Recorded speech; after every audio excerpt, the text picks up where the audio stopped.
came in here for a quiet cup of tea. Would you mind leaving me alone? Oh, well, excuse me for breathing. I don't have anything to say to you. It can't be good for Andy, you being on such a short fuse all the time. I don't want to upset you, Viv, but you're not going to wind me up again. The poor lad might have avoided all this with the right guidance.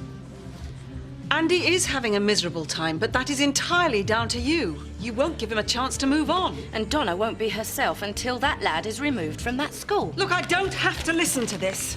I am just trying to be a good mother, Sarah. I think that's what's important, don't you? Can't you understand? There's nothing you can do about it now. Just leave it. We'll see. Sarah, your tea. Think she's wound up about something. Shame to waste it.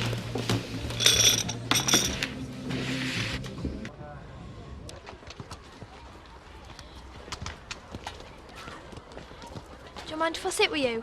You sure you want to?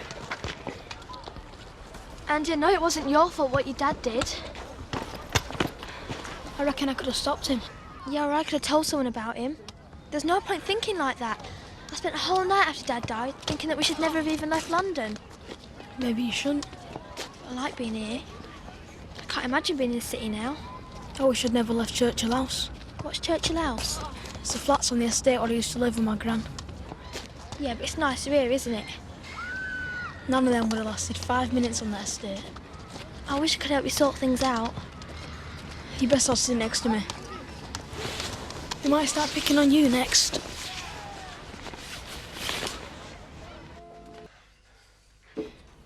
Is that Andy Hotwood's file? Yes, it's confidential, of course. Of course, the last thing I want to do is interfere in anybody else's business. Tea. Thank you. My main concern is Donna. I understand. How's she getting on? Well, I thought she was getting better. She seemed to be coping, and then she went back to school. Well, perhaps it was too soon for her. Oh, she would have been fine, but as soon as she saw that boy, Andy, it brought it all back. Oh, has he been bothering her? His dad murdered her dad. Of course he's been bothering her. He should be chucked out, but the governors won't lift a finger. Well, there's clearly some unresolved tensions here, but I'm sure you understand that social services want what's best for both Donna and Andy. Oh, well, that's simple. The best thing for Andy is to move him into a different area. I was talking to Sarah Sugden this morning. She said herself how miserable he is. I see. He is unhappy at the school, but they're just too proud to move him. They'd probably be grateful for a little bit of a push from you. Bourbon? Asbel. All right. Thank you. Goodbye. Who was that?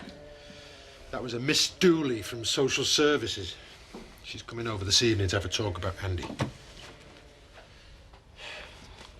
Well, I suppose it's just routine after all that's happened. Well, I'm not so sure. I'm worried, Jack. Oh, we'll be all right.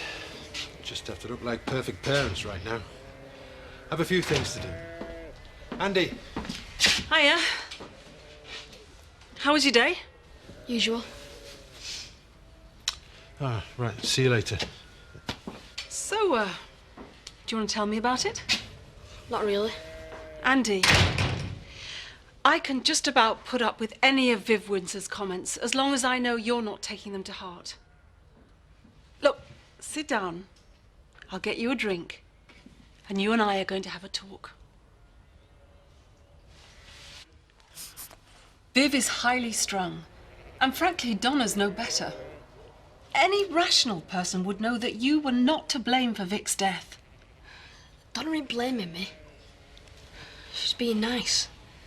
Well, that's not what Viv said. She don't know anything. What do you mean? Nothing. Andy, are you hiding something? I promise I won't say anything. Who did you promise? What are you talking about? Andy, trust me. Whatever's on your mind, you can tell me, and if you don't want it to go any further, it won't. Can't we just leave it? No. No, we can't. I told Donna that my dad was here before Christmas. What? Donna knew that Billy was here before he killed Vic. Why haven't you said so before? I promised Donna I wouldn't. Well, it's very noble of you, Andy, but... You said you won't tell anyone. You won't, will you?